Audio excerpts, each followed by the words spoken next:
The story begins on a rainy night, and a boy was scribbling something on the ground while reciting a ritual, asking for some higher being to answer his call. He asks to gain fame, fortune, and absolute power, as well as great wealth, so that he can cure his mother of a serious illness and pay off debts so that both can have a better life. On his phone, messages kept coming, saying that his loan request had been denied, along with debt collections. He raises his arms to the sky, making a bizarre face, offering his soul and his body, even becoming a mere servant.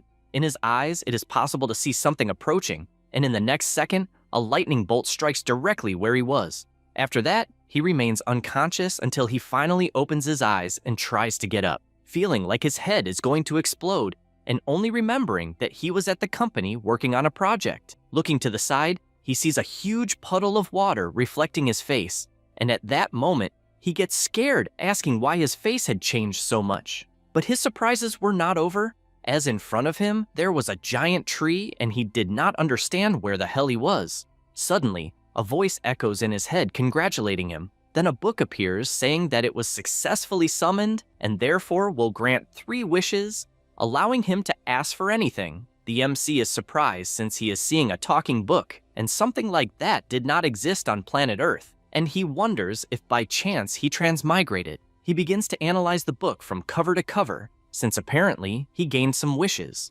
although he thought 3 wishes were too few. Because of this, he has the brilliant idea that his first wish is for it to grant 10 more wishes, since he always wanted to try something like that. The book opens a hideous mouth and begins to transform into something bizarre while saying it even thought there was a problem with the contract. Chen is frightened looking up, since the book simply became a giant demon that only said that the human was a new soul. The MC remains on the ground scared since he does not understand what it means with the talk about soul or contract, and asks what exactly that monster is. The demon makes it clear that a mere mortal is not worthy of knowing about his existence, and the only thing he needs to know is that the original owner of that body used his own soul to summon him, and since the soul was consumed, another being occupied the body that was supposed to be his, making it clear that this makes him property. The MC is terrified hearing all this, since everything indicates that he really transmigrated into another body in another world and was used as a sacrifice. He decides to start running since he needs to escape as quickly as possible, but the demon only snaps his fingers, and Chen's body begins to catch fire for no reason. The demon explains that when the contract is ready and is violated, he will suffer cruel torture as punishment. He even calls him a pathetic human for being weak and warns that it is better to die in the end. However, still alive, the MC says that according to the law of the contract, in case of breach resulting from greater forces, Party B is exempt from responsibility, and since he himself was interfered with by the demon and could not complete the contract, then the responsibility lies with the superior, and therefore he cannot kill him for breaching the contract. The demon turns and asks if really a mortal is trying to impose rules, and he replies that he is aware that the monster in front of him is a powerful existence, and that it could even have killed him at that very moment and yet did not. So he deduces that this is nothing more than a test to see if he is a suitable candidate, and with his confident gaze asks if by any chance he was qualified to have the contract signed. The demon remains silent for a moment and bursts into laughter, finding the situation very interesting, since he is witnessing the first human daring to negotiate with him, and confesses that he has awakened a certain interest. Because of that, he summons the contract in front of the MC and says that he decided that if a human can grant him a wish, he himself will give a new life, and, with his horrifying face, says that he wants him to grant more than 999 wishes, and warns that there is not much time to think. Chen is outraged hearing this since the demon blatantly copied his wish. He gets furious since there is not much to do and answers that he will obey his new boss. Thus, the soul contract is signed, stating that the contractor gives his soul and must fulfill 999 conditions from the issuer of the contract, and once completed, the issuer may grant appropriate rewards.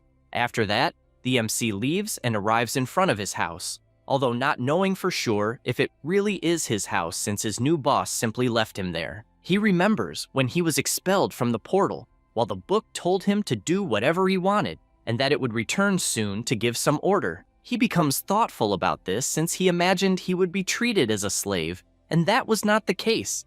And since he does not know exactly what to do, he just decides to go on with life. He opens the door of the house and upon entering, asks if there is no one in the house, while also noticing that the family's situation is more difficult than he imagined. He picks up a paper that was on the table and is shocked to see that it is a loan contract of 2 liters of blood, not understanding what kind of hellish situation the original owner of that body was in. Suddenly, someone appears hitting him with an iron bar, throwing him far to the other side of the room. The man asks if by chance he was dead since he dared to ignore his calls. One of his henchmen asks him to be careful not to kill him, but the other replies that it is fine since the MC is a thief and his body is resistant. Chen turns furious, asking who the hell they are, but he receives another blow straight to the stomach, with the blonde guy questioning if he forgot the debt he made 7 days ago and if by chance he is drugged. He begins to unleash countless kicks while also calling the MC's mother a stupid old woman,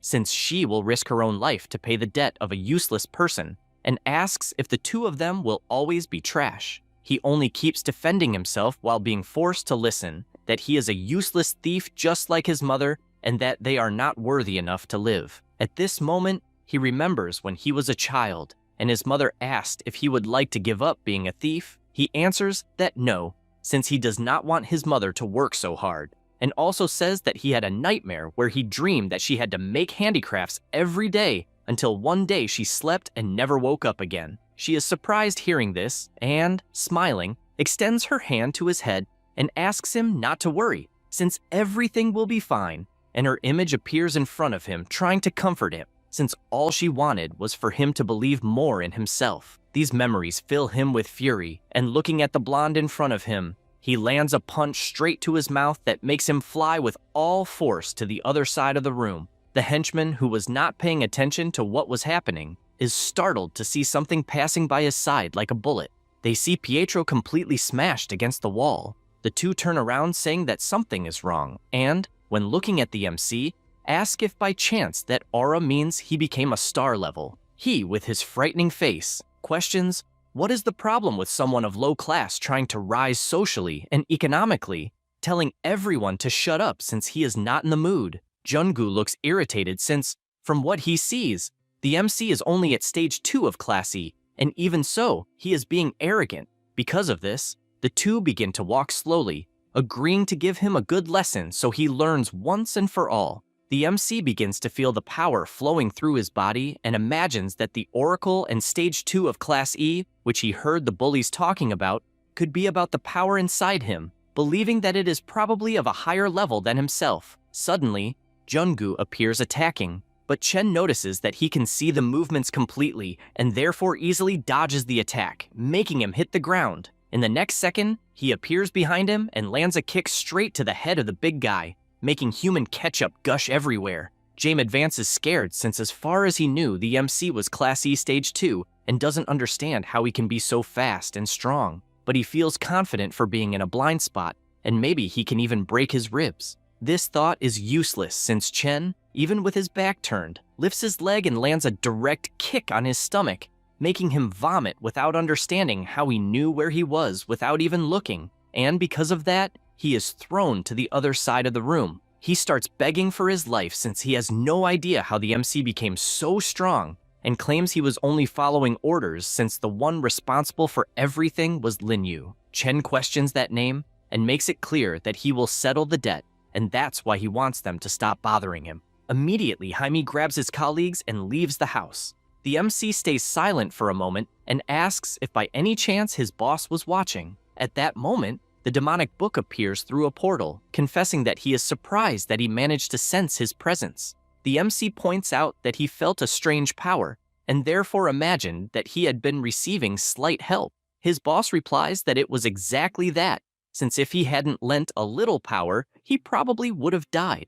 He gets excited since more and more he thinks of the book as his golden finger, because if it could lend power all the time, he wouldn't need to fear anyone. The evil god asks if he is dreaming since power is not something a mere mortal can use, and he even got lucky, that time for not having passed the limit, otherwise the gang of bullies would have dropped dead without him even touching them. The MC questions if working for a deity has no benefit, since if he got stronger, it would be easier to fulfill the wishes requested of him. The book tells him not to worry, since by the contract it will give him a useful reward, but has not yet decided what it will be, and already warns that it will not lend its own power again unless he wants to die. Chen gets upset upon hearing this. The evil god imagines that in fact his contractor exceeded his expectations because not only did he take his power, but also controlled it too well, and wonders if by any chance the MC is his point of destiny. Chen, curious, asks what will be the second wish he will have to fulfill. The book gets confused with the question, and the MC asks if he is not going to want him to fulfill more than 900 wishes. The evil god explains that he hasn't thought of any, and even asks him to relax since he made many wishes. And when the time comes, the boy will understand. Chen doesn't understand anything and asks what he needs to do, and his boss just tells him to do whatever he wants. He gets worried since he doesn't understand anything about that world, and was trusting that he would receive some order, and from that order, he would know where to go, but apparently that is not the case. Then he picks up his cell phone, which he had taken from the roof, and decides that he will learn more about the former owner of the body so he can live as him. After some time checking the phone, he concludes that most of the messages are all about debts and online purchases of supplements, and realizes that being an oracle is expensive, and that there isn't even a single message from the family. He barely says this, and goes into shock, since there was a message from his sister saying that their mother had fainted and was in the hospital, and therefore wanted him to hurry to meet them. Without thinking twice, he runs to the location, and upon opening the door, he notices his sister lying in front of their mother's bed. He becomes thoughtful since the atmosphere was tense, but he knows that anyone would be angry for ignoring something so important, especially seeing his sister downcast. He approaches and realizes that the person on the stretcher really is his mother. Seeing her for a moment makes him recall that she is different from his memories, and he worries if it was all because of him. Then, to break the mood, he calls his sister, apologizing for being late and asking how their mother is.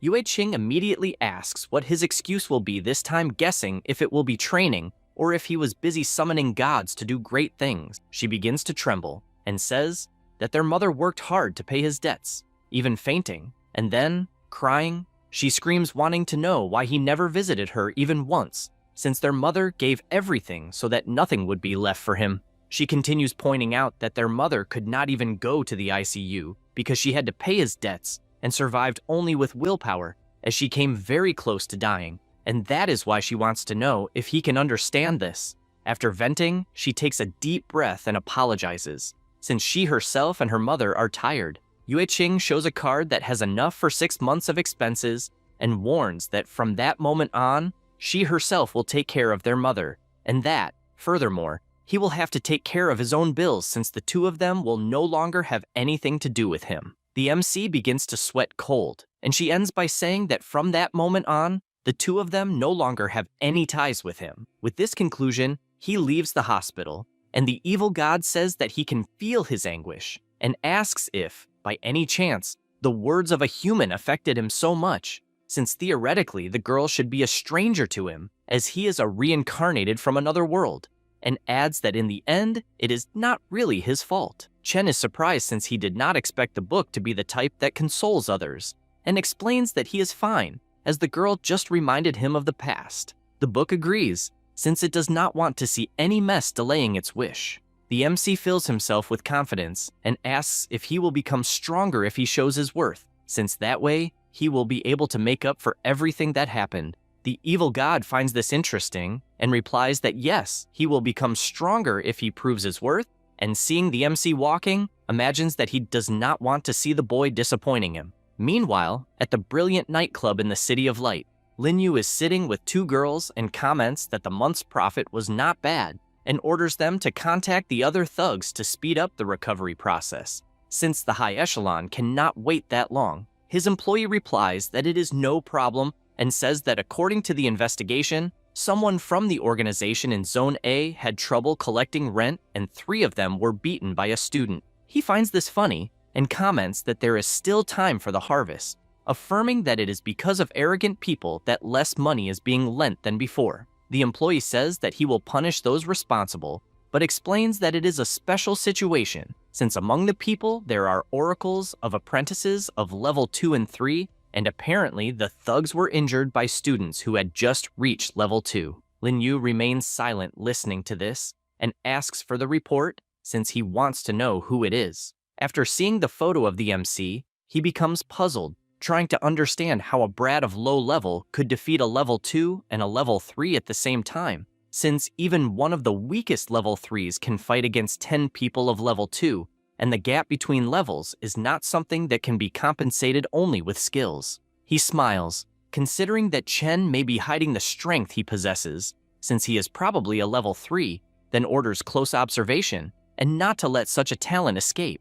The next day, the MC appears running, until this catches the attention of an old man who asks why he has been arriving so early in recent days, since the restock of basic stellar energy supplements recently arrived costing 400 per bottle. Chen greets him and apologizes, since he will not want it, because he already has some. The man says it is no problem, and asks if by any chance he got a girlfriend, since he is all excited early in the morning. The MC returns to his run and reflects that after leaving the hospital, he spent a few days getting used to that body and also researching information, combined with some memories that he implanted in that body, and with that, basically understood all the common knowledge of that world. He knows that people in that world use special supplements regularly to gain power, and these individuals are known as oracles. The drugs used to become an oracle are very expensive, and that is why the former owner of that body had so many debts. He imagines that he does not know for sure what the upper limit is, but even the lowest level oracles have physical attributes highly superior to those of normal people. He realizes how much stronger his body became by using the supplement, making sense why everyone wants to become an oracle. Suddenly, his phone starts ringing, and when he answers, he notices it is the class monitor, who criticizes him wanting to know if he is awake, and also warns that the leave he asked for has ended, and the teacher asked her to remind him making him fail will use him as an example. The MC looks at the iron bar and notices that it seems normal, but when he places his hand, he is startled since he feels his body getting heavier, and the more strength he uses, the harder it gets, trying to understand if it is because of the crystal on the protection of his wrist. He also notices that the applied weight has a limit, and that, with his current strength, he will be able to adapt. Then he immediately starts doing the bar, even with the weight rising from 20 kilos to 100.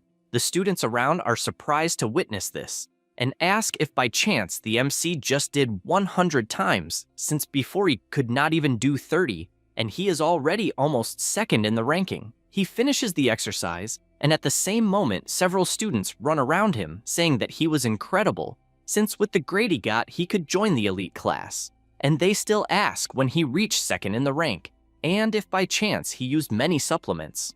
At the same time, the teacher is watching from afar, wondering if Chen used steroids, since his physique improved a lot, but soon dismisses this possibility because it is something too expensive for someone like him to buy, and he does not understand how he reached second rank in just a few days. Besides worrying that if they discover he reached such a level without using supplements, he will not be able to sell anything anymore. He changes his expression since he does not want his sales to end this way, and because of that, guarantees that he will teach a valuable lesson. After that, in the principal's office, he is on the phone saying that for a school like his, which has no support or sponsorship, producing someone of third rank is too difficult, and because of that, he wants to try to reach some agreement, but cannot. Because of this, he hangs up the phone and feels frustrated since the elite class equipment requires a lot of money, and the school practically has no resources to maintain someone of second rank. He looks at the picture of his senior and asks what he should do, since the academy will go bankrupt if it continues that way. At this moment, he looks to the side since the teacher asked to come in, and as he approaches, Zijoa delivers the students' grades and says that the performance was excellent and that he believes the class will produce extraordinary oracles. However, the principal reads the grades and realizes that there is nothing extraordinary, since there are only first-rank people, and people like that could not be sent to the battlefield until the teacher informs that among the candidates, there is one exception that matches the function of the schedule and says Chen's name. Because of this, the MC is called to the principal's office, and the evil god questions what he did, and he answers that he does not know, or that at least he does not remember doing anything. He approaches the room and reflects that he heard the director's personality is tough, so being called by him is something complicated. When trying to touch the doorknob, an aura begins to emerge from the door, and he gets scared, asking what it is. The book is also surprised and says that it finally appeared, explaining that it is the wish activated by the specific condition it had mentioned the other day, and, from what it sees, something that wants to be close. For standing still, the director draws his attention, and he immediately enters, asking why he was called.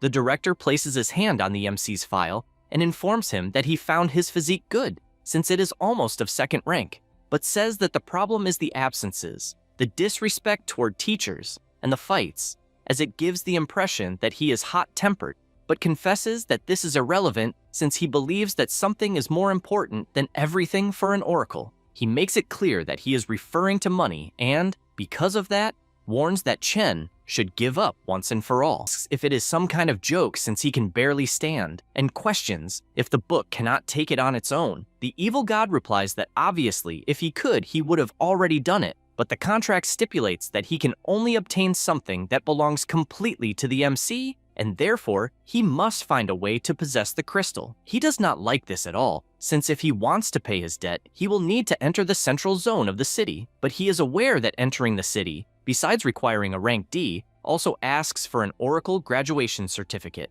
and that is the only high school in that city, so he cannot be expelled at all. After thinking about it, he takes a deep breath since he needs to find a solution, and as far as he remembers, since the founding of the Elite Academy, no student has surpassed level 2, which means that for the school, anyone above level 2 is incredibly valuable. He calls his master, and since he has not yet received a reward for helping to fulfill the wish, he asks if he can decide on his own which one. The book thinks for a while and replies that probably yes. Then, confident, the MC says that the reward he wants is to borrow the power. The evil god says that his body will not withstand it, and that he only survived last time by pure luck. So he asks him to choose a different plan, but he replies that he cannot risk being expelled. And since if that happens, he has no idea how long it will take until the next chance to reach the central city, he asks him to trust him. The book perceives all this confidence and activates the contract, releasing its power, also warning that he will be on his own.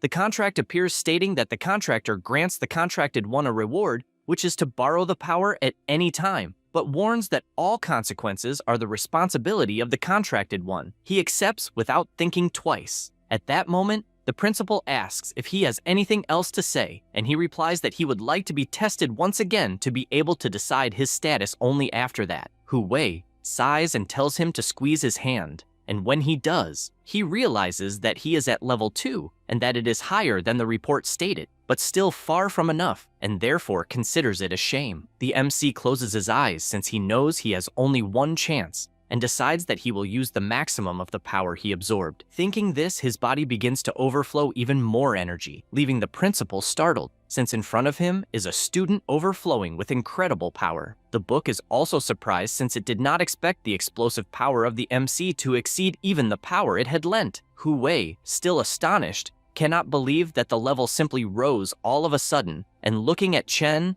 concludes that he has already reached level 4. Waive his tuition, and as soon as he is transferred to the elite class, he will have weekly supplies. He also reinforces that if he has other needs, he should speak up, as the school will do its best to support him. Then he changes his expression, knowing that an exceptional student would be welcome anywhere, and therefore says that he hopes from the bottom of his heart that he considers representing their school in the tournament, and makes it clear that he is not exaggerating when he says that the school's future may depend on his decision. The MC reflects that the tournament must be important for them to be offering all of this, and so he makes an attempt saying that he would like to ask for the black crystal on the shelf. Hu Wei turns and says that it is the black star crystal left by the former director, and although it has no practical use, it represents the spirit of the school. However, he knows that if the school ceases to exist, that spirit would have no meaning, so giving it away means saving the school, and he sees no problem. Chen asks him not to worry, as he will do his best in the exchange tournament. The director says it is settled, but confesses that he is a little curious since he has no idea how a student increased his power so drastically. He laughs and replies that he trained in secret and has a kind of special training method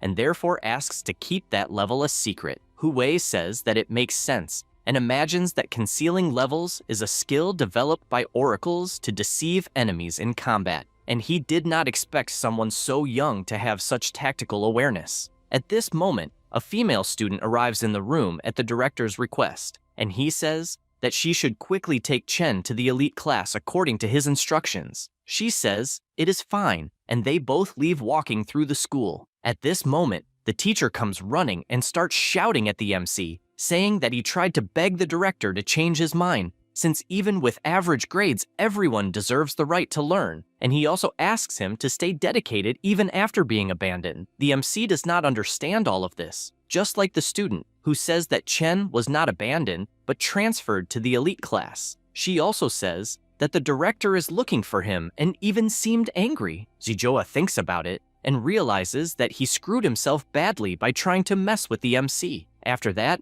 already at night, Chen lies on his bed relieved since he managed to go from level 2 to level 4 in just 3 months, and even rich geniuses spend a lot of money to rise only 1 level, so he asks his master if there is any way to level up alone at once. The evil god replies that obviously not, and makes it clear that if he wants more help, he will first need to fulfill the wish, since it was the MC himself who chose the reward, and he assures him that the borrowed power will not fool people for much longer. The MC says he already knows because he is not stupid enough to think he can win the tournament only by relying on borrowed power. And while on his cell phone, he says he is more relaxed since he avoided expulsion and received free supplies. And now that he will be able to level up, things will get better. He says this while seeing the bills arriving by email, as his new place of study looks more like an abandoned factory, and he does not understand what is happening. Suddenly, someone calls his name, and he notices someone waving an arm. They head toward the advanced class, and the man introduces himself as Zhang, a teacher of the advanced class. The MC is surprised since he expected the teachers of that class to be stricter, and he says that there is no need for formalities, besides wanting to know if there are other teachers. He responds that the advanced class has 3 academic teachers, but he himself is the only one handling combat training since enrollment has decreased in recent years, and few qualified for the advanced class, so they did not hire more staff. Chen realizes that, in fact, the school is in a bad phase, and better understands why the director is desperate. They arrive at the place, and the teacher says that he promises the place will not disappoint and thus officially presents the advanced class. He explains that they offer free training and therefore will introduce everyone present. The MC is surprised since the facilities do not compare at all to the other room, as they look more like a premium gym, and the students also seem motivated. However, something catches his attention since the atmosphere of the place feels tense. The teacher gathers everyone and introduces Chen as the new member of the academy, and even asks everyone to work hard to prepare for the exchange tournament. The MC only says that he is eager to learn from all the students. At this moment, a member says that he doubts the truth of the MC's strength, and even asks him to admit that he pulled some strings to get in, and that he will definitely drag the advanced class down. Zhang immediately shouts not to say that since Chen earned his spot with his own strength. Wen Hao, overflowing with his power, asks to see it, and formally challenges the MC to a duel. All the students are surprised since they had not heard of a formal challenge in centuries, and, unlike normal training, formal challenges require both sides to fight with their pride at stake, and the loser must obey the winner without complaint, without understanding how the strongest student in the academy is intimidating a newcomer this way. A student lifting weights asks what is happening, and a girl replies that apparently a transferred newcomer is about to fight Wen Hao. The teacher asks not to worry since a formal challenge is only accepted if both parties agree, but Chen accepts the challenge without thinking twice and even says that if it is a friendly match without lethal force, then there will be no problems. He says this imagining it is a good chance to assess his strength before the tournament. At the same time, in the director's office, the teacher calls reporting that Chen is already fighting another student, but soon specifies that in fact, it was Wen Hao who issued a formal challenge and Chen accepted. At the same time, the entire class is encouraging Wen Hao to teach the newcomer a lesson. The director thinks about this, wondering if the MC is perhaps conducting some kind of test since, as far as he knows, he trained in power concealment and therefore orders the arena to be prepared as he authorizes the challenge. With everything settled, both stand face to face, and the teacher warns that he will dictate the rules since it is Chen's first time. He states that it will follow the same format as the regional tournament, where only the two combatants can enter the arena and anyone who interferes will be expelled immediately, and both must have the same star level. Wen Hao wonders if by chance the MC is also an E rank level 2, since from what he sees, that is what the Cuban facial strike or a verbal surrender will result in the end of the match.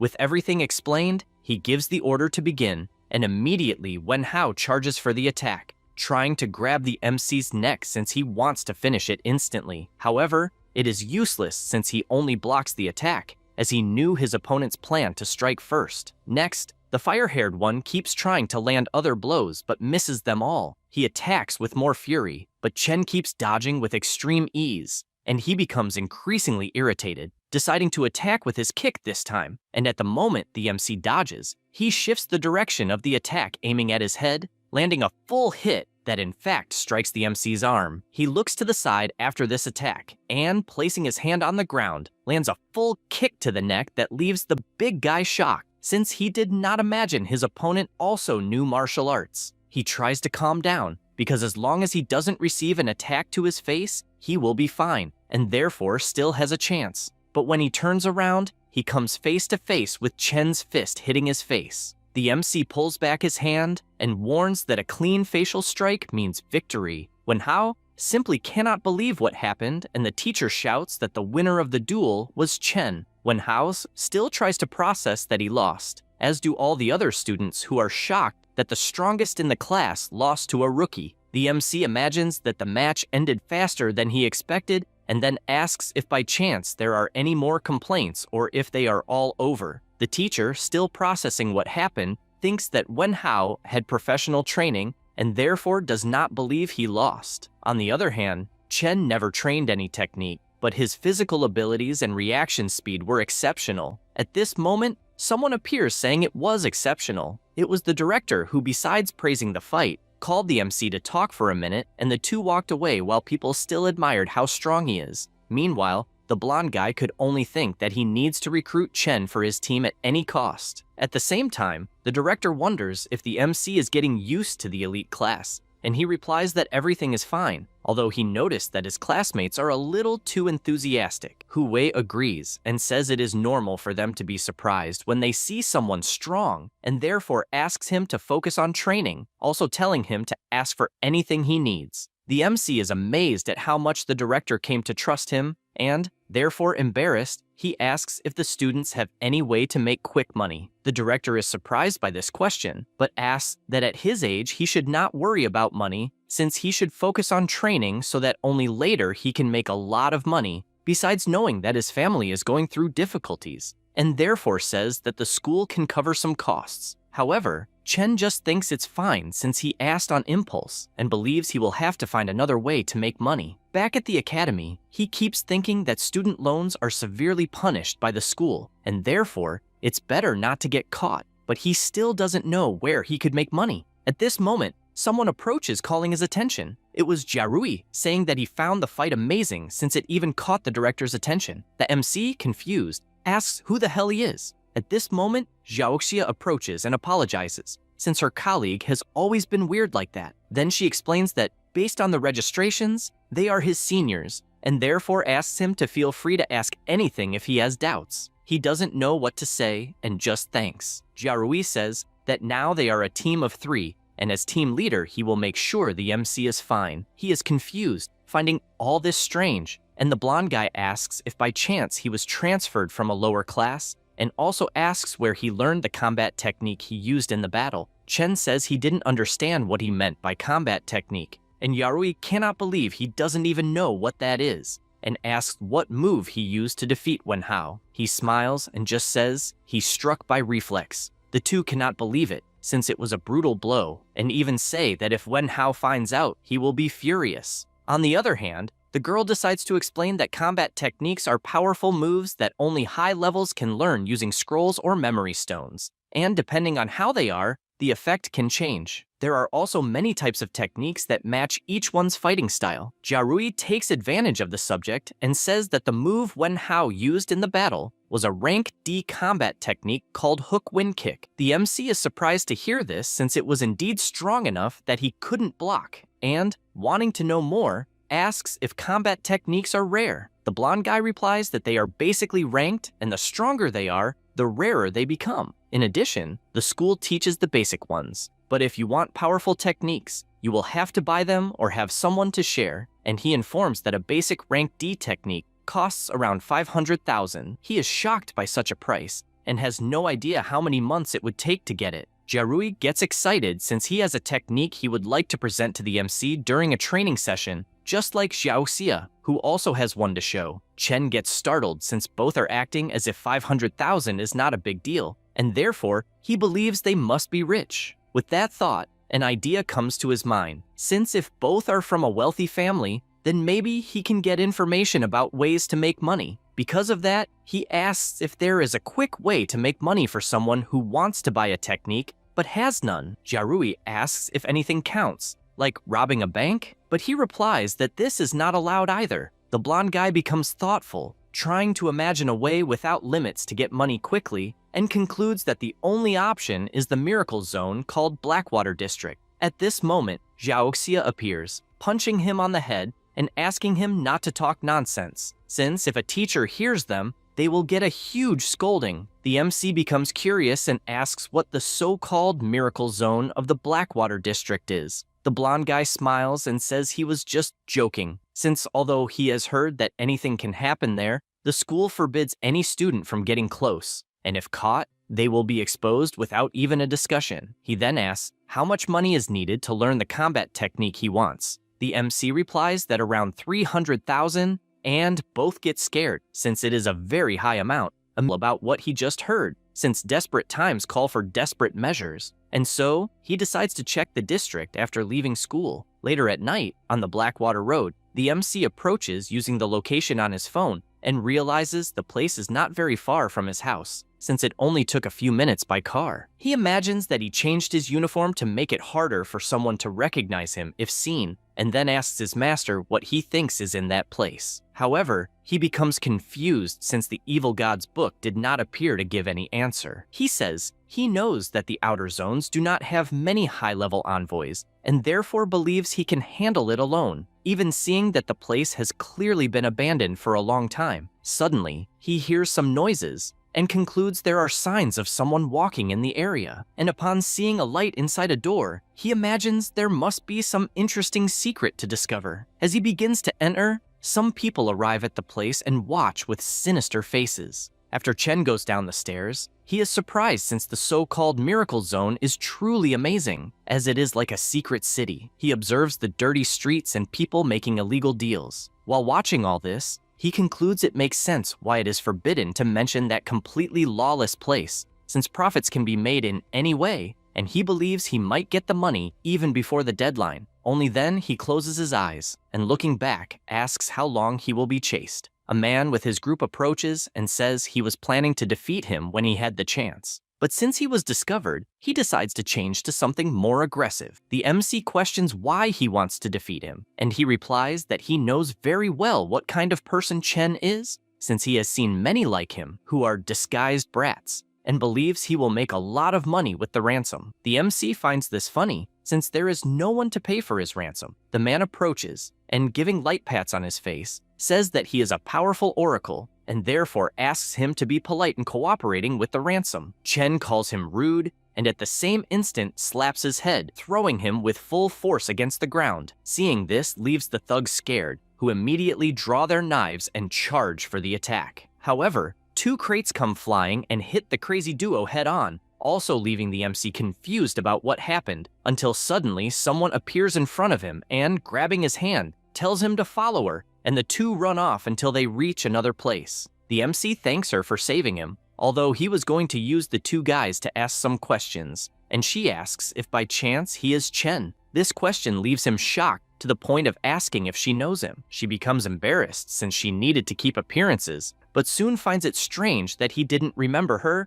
and therefore replies that no, pointing to his collar, which was how she identified him. Chen is surprised since he didn't realize his name was on the collar, and so he thanks her. She feels relieved since she almost lost her disguise, and then asks him not to disclose information about the Blackwater district since it is dangerous, and therefore offers to take him out. However, he refuses and thanks her since he has urgent business in that place. Furthermore, he becomes downcast because if the girl tells that a student was there, he could get into trouble. As he was leaving, the girl starts imagining that it has been years since she last saw Chen and wonders if he really forgot her or if he is pretending, and if he really is a student, she doesn't understand what he is doing in such a dangerous place. She also noticed something different when touching him and questions if by chance he became an oracle. Somewhere else, the MC will need to find another way to make more money. At this moment, a man calls his attention and says that he is a tour guide since he knows everything about that place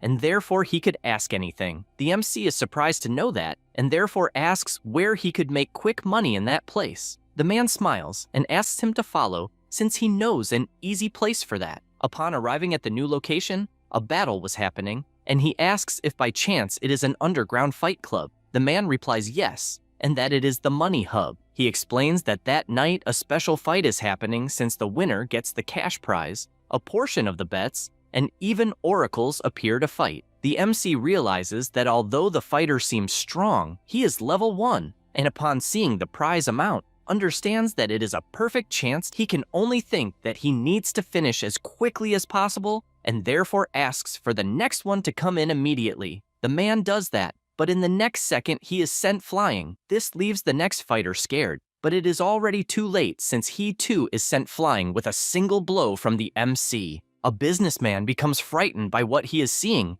since they only let Chen fight because he seemed weak and doesn't understand what the hell is happening. At this moment, one of his henchmen approaches saying that all the contracted fighters gave up on the matches and even the clients think that they are rigging the fights and therefore want refunds. He despairs since this will be problematic and therefore orders to release the special fighter. Meanwhile, in the ring, the MC finishes off everyone who dares to challenge him, and since he knows the guy he defeated was the last one, he asks if by chance he can already receive the prize. However, it is announced that there is still one more fight ahead and that it is, in fact, the most exciting of all. He worries about this since it implies that the organization never planned to pay him. At this moment, the employees enter carrying the special fighter, and the MC gets scared as it is announced that the next fighter is the aberration Niflun. After positioning the monster, they release it from the restraints to the point of it falling to the ground. The MC keeps watching without understanding what is happening until a device on the back of Niflun's neck activates,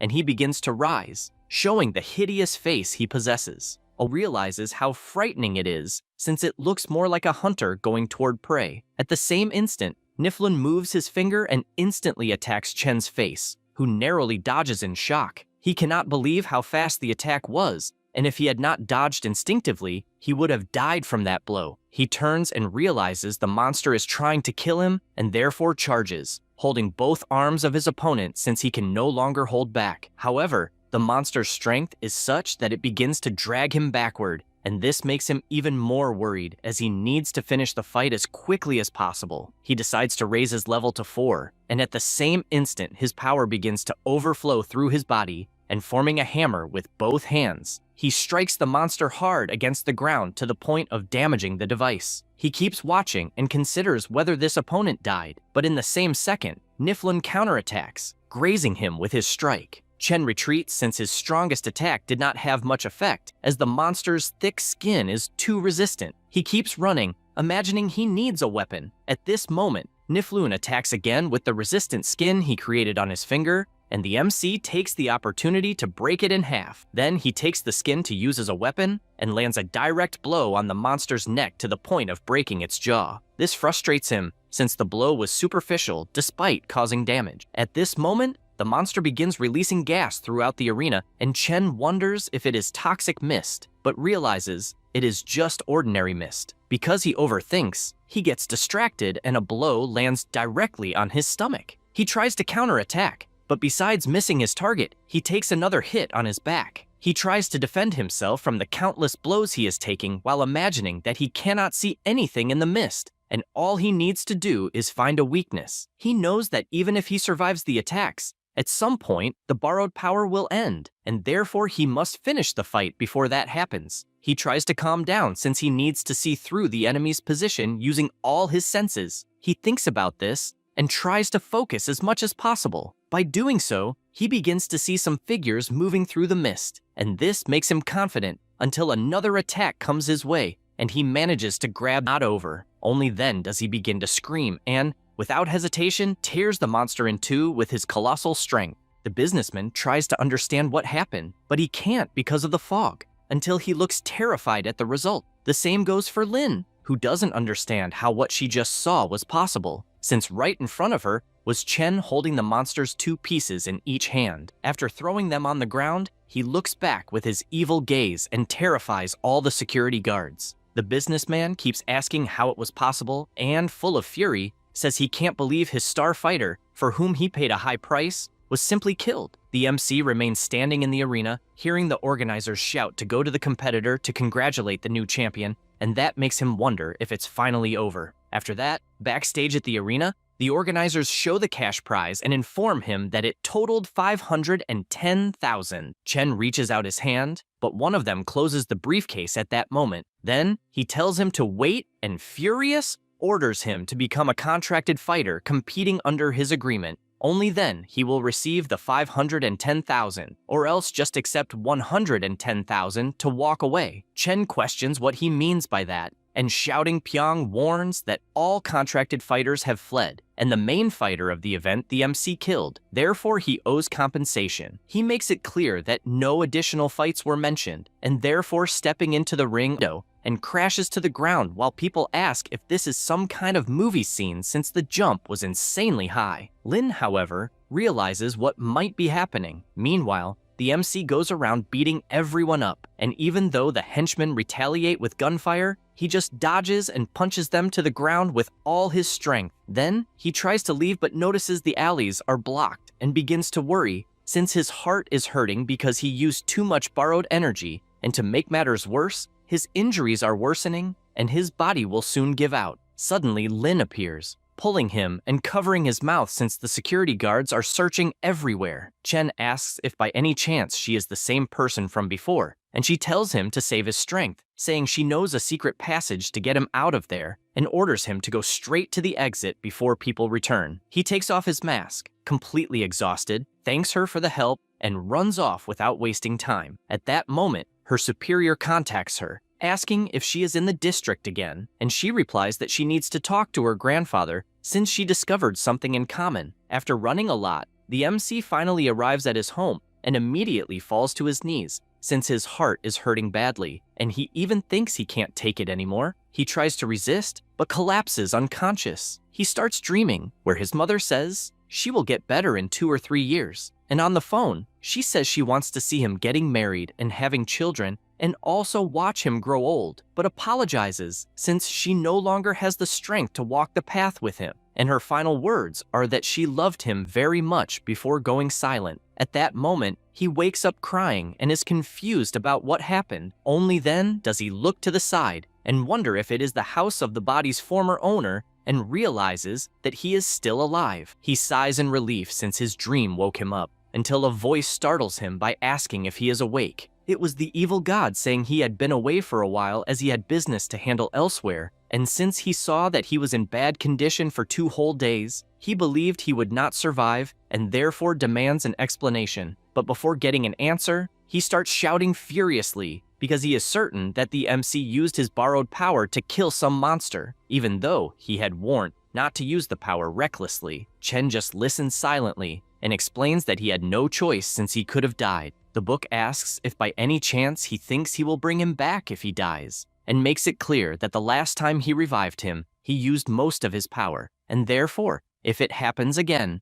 not even he himself will be able to save him, ordering him to better appreciate this second chance. The MC just listens in silence and admits he did not expect to hear that from the evil god, even though he is certain that he really should be taking better advantage of the opportunity he received. The book says he is relieved that he understood and confesses to finding it strange that the creature he faced wanted to write, since it did not seem human and did not seem to be from that world. He replies that in any case, he no longer wants to return to the arena, which feels more like hell, and starts thinking about the girl who helped him in the district, although he cannot change his focus since he needs to know his level. Thinking about this, he remembers the money, and upon opening the briefcase notices it is intact, which relieves him, since with the 510,000, he will no longer have to worry about debts until after the regional tournament and will be able to focus solely on learning his level. He then says he needs to treat the wound on his stomach before returning to school, since unlike minor injuries, these do not heal on their own. However, he sits down as he will need hospital treatment and once again will have to spend money.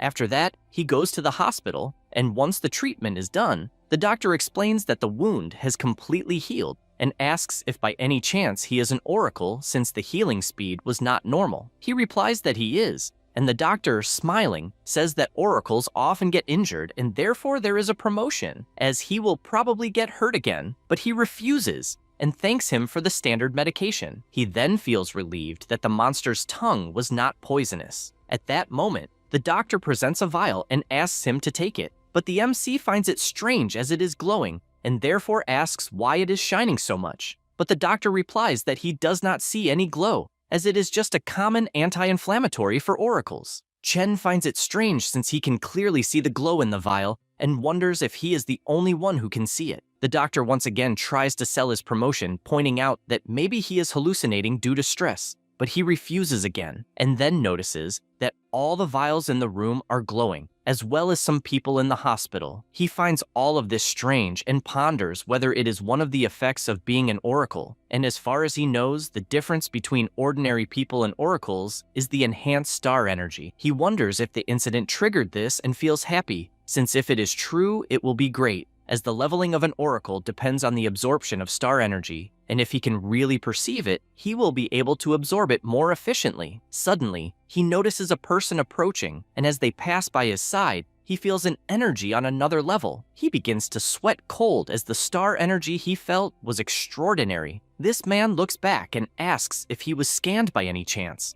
but he doesn't understand how that's possible, since there's no one strong in that room. At that moment, someone calls him through the communicator asking if he's still at the hospital and also reminding him not to forget the mission to find the alien star. He asks them to relax since he doesn't want to waste that trip and even plans to stay in the country for a while longer. Then, he takes off his glasses and, smiling, makes it clear that if the alien star really is an enemy, he will destroy it personally. After that, at the academy, the director tells the MC that after joining the special class, he disappeared without even responding to messages, and that's why he wants to know what happened. He thinks he just got back and was already caught, so he apologizes, explaining that something urgent happened and he didn't have time to notify the school, and he's even willing to accept any punishment. Hu Wei says that's not what he meant, since he only asked if nothing bad had happened. Chen asks if by any chance he's worried that he might give up the scholarship or something like that.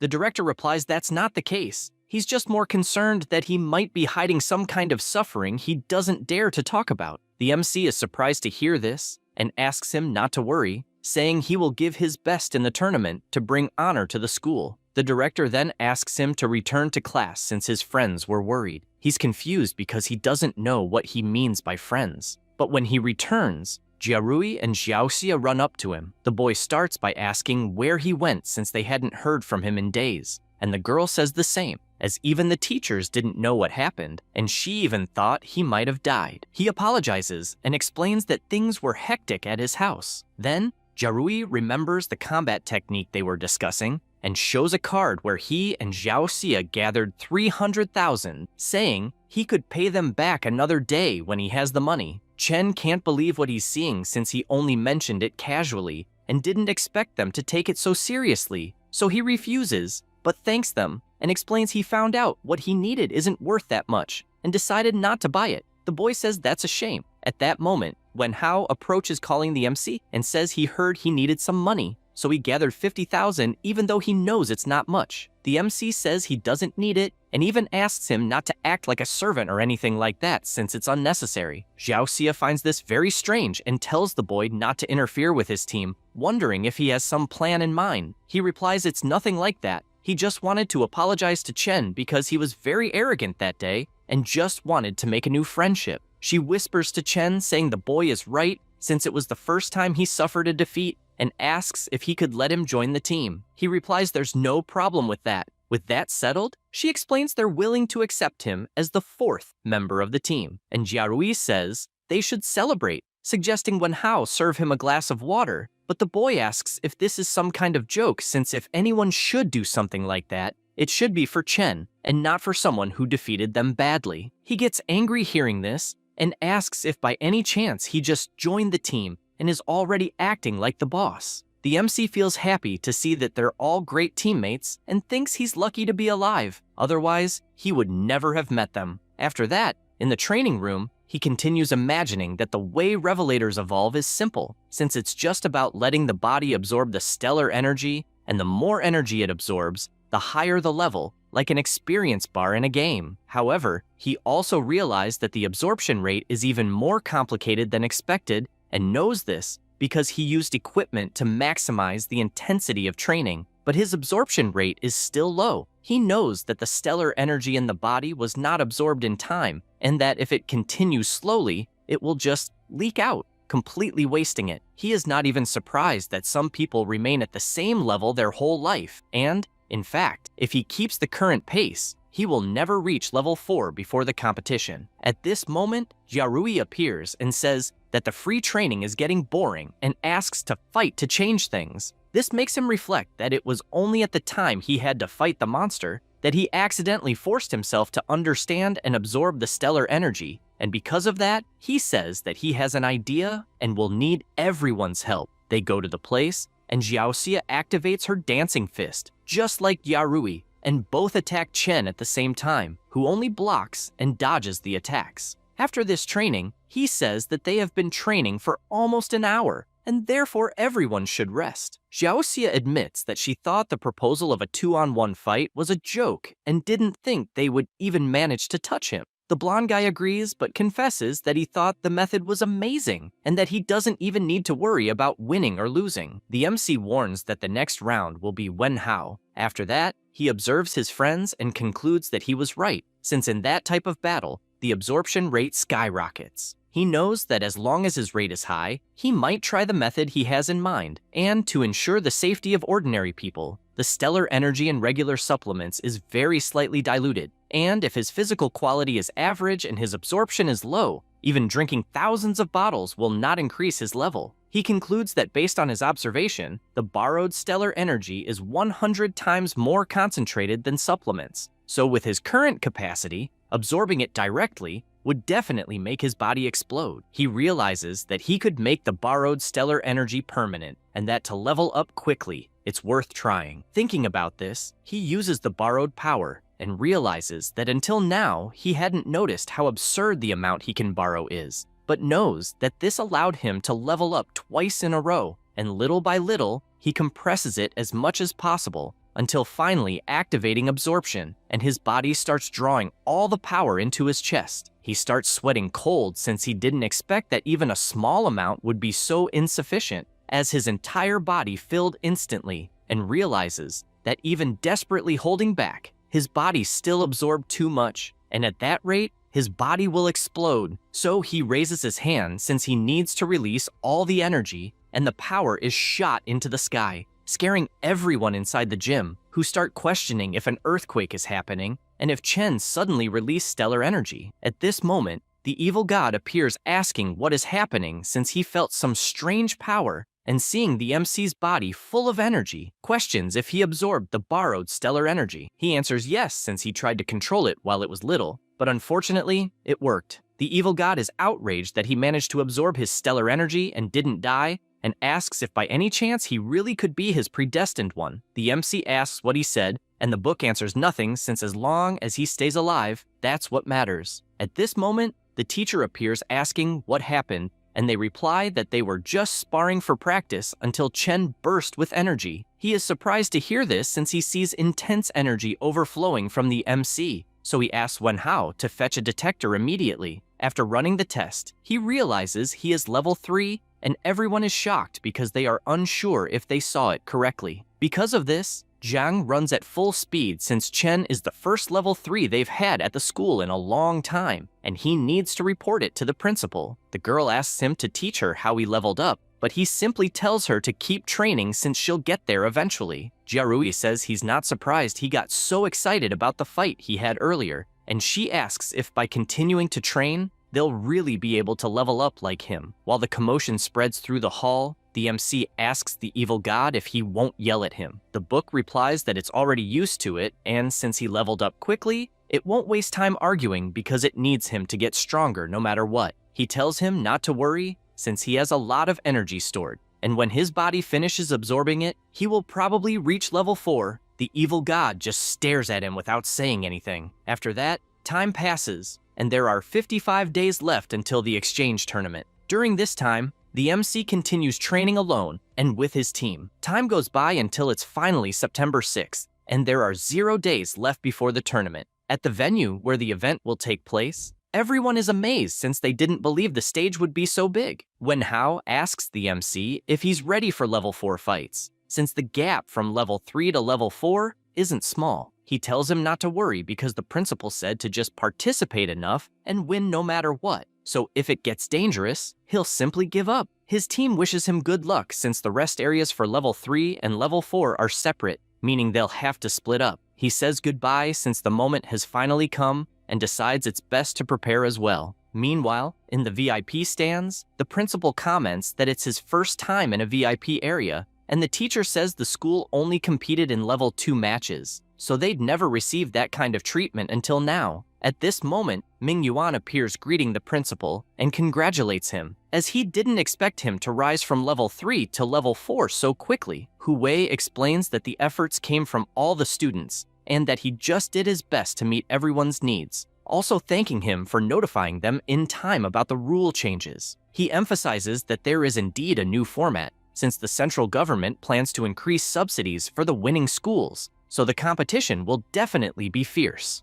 At this moment, several people appear, saying they didn't know there were bumpkins there for the first time. The principal gets irritated at this, and his friend asks him to calm down, because those people are all principals of schools that won tournaments in the past, so it's better not to start a fight. He makes it clear that this was in the past, and the tournament hasn't even started yet, so who wins or loses is still to be decided. Likuo taunts them, saying he already expected that an arrogant dog barks louder the higher it climbs, and tells them to savor their last time on stage, since they'll never have another chance. The principal just sits down, and the teacher whispers, wanting to know if the kids will be okay since it's their first time in a high-level match. Hu Wei asks what he thinks about their school's students, and he replies that he thinks they're amazing, especially Chen, who is extremely talented. The director agrees and therefore only asks to trust him. Meanwhile, in the arena, Ludian is holding her school sign high in the crowd, and reflects that she is very nervous since it's her first time in a place like that. Besides wanting to know how Chen is doing, she confesses that she couldn't believe it when she heard that he was going to enter the tournament. That was a week earlier. She was walking through the school right after receiving the news that Chen had moved to the special class, and tries to cheer herself up,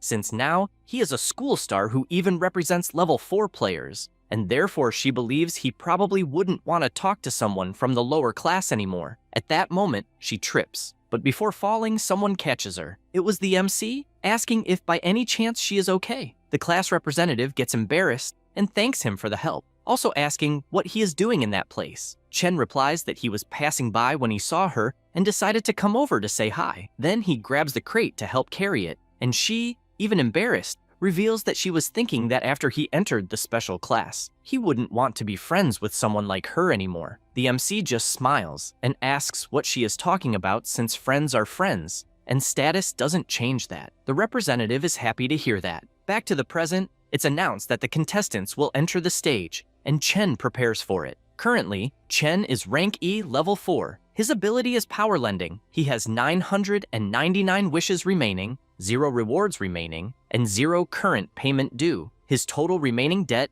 is 99,808,912 The announcer welcomes everyone and informs that the Outer Zone exchange will begin that year, with him as host, along with his partner Lillian. Everyone in the audience is shocked, since that girl is the most popular idol at the moment, and they can't believe she will be hosting the tournament. She, with all her charm, says that the Lillian of that day is not the same idol Lillian everyone knows, as she is there to work seriously, and the true stars are the contestants. They explain that there are 12 academies participating, and each academy sends 4 representatives. Among them, the Level 4 group has 16 competitors, while the Level 3 group has 32. However, that place is only for the Level 4 group, and if anyone wants to watch the Level 3 group, they need to go to another hall. She informs that the results of the Level 3 and 4 groups will be converted into points, and the final ranking will be determined by these points, starting with the advancement rules, where each match is one-on-one,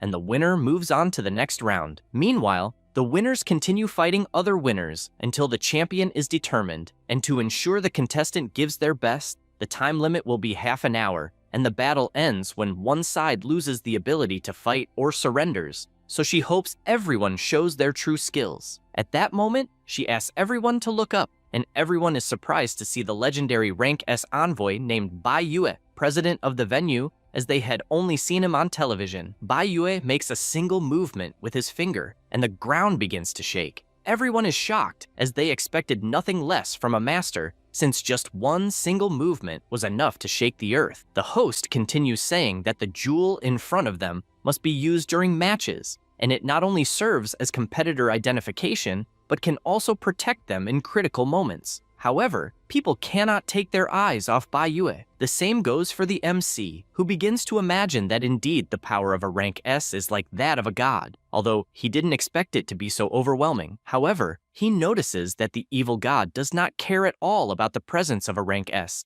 and is even making his own nervousness disappear by seeing him so calm. Lillian resumes her explanations, stating that the results of the matches will be displayed on the competitors' gems, and officially announces the start of the tournament. The first round will be Wang Lu against Xiaoran. The match started intensely, and Xiaoran ended the battle with a powerful attack similar to a cannon. Meanwhile, the directors watch from the VIP room, and Hui confesses that he did not expect a rank S as a guest, and therefore believes that year's tournament will be fierce. His friend explains that the difference between level 4 and level 3 is so great because level 4 can fully unleash the effects of combat arts, and the academies are so wealthy that buying a rank C combat art is nothing to them. Meanwhile, several businessmen keep flattering Likuo. Four Eyes says that this year, things will be different. The battles continue, and this time, Lisa attacks with everything, but Lankan dodges easily while raising her hand and causing several energy chains to bind her opponent. He starts to worry because he cannot break free until she rushes in at high speed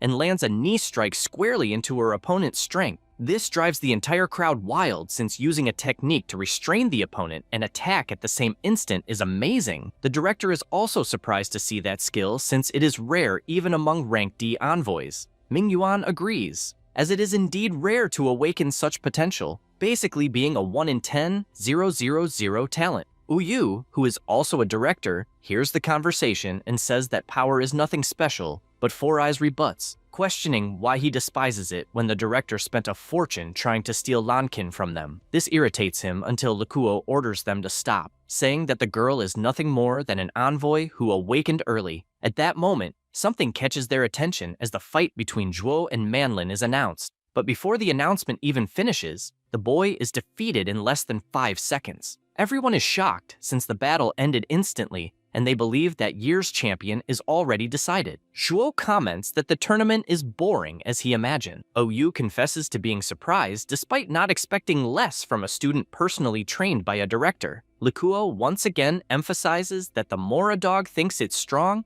the louder it barks. Ming Yuan doesn't like this and asks to let it slide. Hu Wei just keeps watching and figures that simply meeting the minimum guarantee to participate was already good. And if Chen can win just one round, or at least show something interesting, it's already a huge gain. Meanwhile, the MC keeps warming up and confesses he didn't expect his match to be the last one, also wondering what kind of opponent he will face. The evil god asks why he doesn't borrow power to finish it at once. He replies that in recent years, students at that stage have only reached level 4, so jumping to level 5 would be too much and would likely trigger investigations. At that moment, Lankin appears and says he is unlucky since he's in the last match. He is confused, and she explains that his opponent will be Leich, an envoy from Zhongshan Academy and one of the top contenders of that year's championship, who even possesses powerful techniques that not even a rank D envoy could withstand. The MC asks if it's not an exaggeration to use such a move in a lower level match. She replies that the jewel everyone received can block a fatal blow, but the body will not be fine afterward. He thanks her for the warning and asks why she is helping. Lankin says that the directors of both schools are friends, and therefore he can consider her a kind of ally. Then she says goodbye, explaining that she hoped he could play the role of an ally by eliminating some opponents for her. But since his opponent will be Leihi, she does not have high expectations,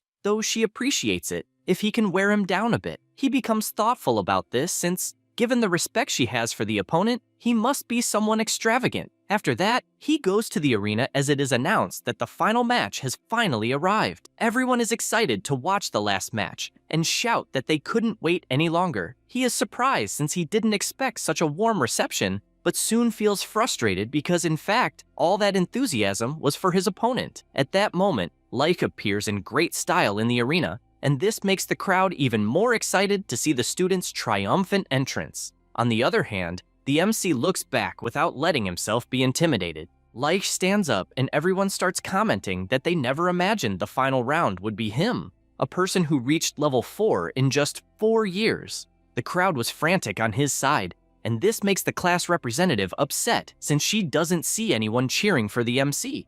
A woman hears this and asks if it isn't obvious since Reichi is handsome and strong, and tells them to look at the opponent since he is clearly a bad person. This makes Liudian irritated, saying she is Chen's #1 fan since she knows he is a strong and kind person, and the one without personality is Reichi. The woman becomes furious with this insult, but the girl retorts that the one who first insulted the MC's appearance was her, and both stare at each other with hatred in their hearts until they start shouting each one for their idol. Some Academy students are surprised since it is the first time they see the class monitor so fierce, and they question what is happening. The narrator shouts that everyone is in ecstasy with Reika's presence and therefore announces that the match will officially begin. But Lillian interrupts him, saying that he forgot to introduce one of the competitors. He is embarrassed since he had completely forgotten, and after apologizing, he formally introduces Chen, saying that this fighter has no past achievements, and besides that,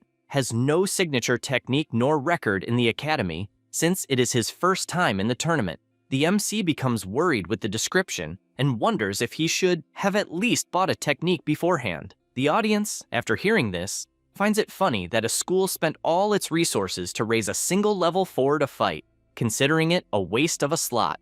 At that moment, the woman mocks the class representative again, since she discovered she is a newcomer in the school. Meanwhile, in the VIP room, Uyu also mocks, saying that the student from Huwei's school had the bad luck to fall against Reiche and laments that he will be expelled from the battles without a single victory. The director only sighs, and his friend asks him to ignore it since every school has a first time. At the same time, in the arena, Reiche asks Chen if it is his first time in the tournament and confesses it was such bad luck to have encountered him in the very first fight, saying that unfortunately, they must understand that genders carry heavy expectations. However, the MC only tells him to just fight normally at once. In the blink of an eye, Reich moves and appears beside the MC, saying he will use only 1/10 of his power as a warm-up, since as a first fight, it will seem a bit more respectable. His speed was such that he ended up on the other side of the arena, and once again, Chen just asks to fight at once. The narrator, seeing this, is ecstatic, wanting to know what happened since Reichi appeared instantly at Chen's side and without delay shouts for them to start the fight. With the order given, the blonde boy moves quickly and attacks with all his strength using his fist, and before hitting moves again, going in all directions around the MC. The narrators are perplexed with what they are seeing, wondering if perhaps it is a special technique. They observe the countless simultaneous attacks at high speed, and the narrator says it looks more like several enemies attacking at the same time. Langkin, watching the fight, sighs and says that unfortunately, the guy is really difficult to deal with. The director Uyu, however, is pleased since his student's strength is much greater than what he is showing, and in fact, no one can match him. Raiche keeps moving at high speed and asks why the MC is not moving, and if by chance he cannot even keep up with 1/10 of his speed. He laments and says, it makes sense since only Zhuo is worthy of being his opponent, and while preparing another attack, he says he will finish it once and for all. Chen laughs and asks if he really thinks he is not dodging. This scares his opponent, since at that same instant he takes a punch in the mouth even though the MC was facing the other way. This surprises the narrators as well as the other fighters and the audience.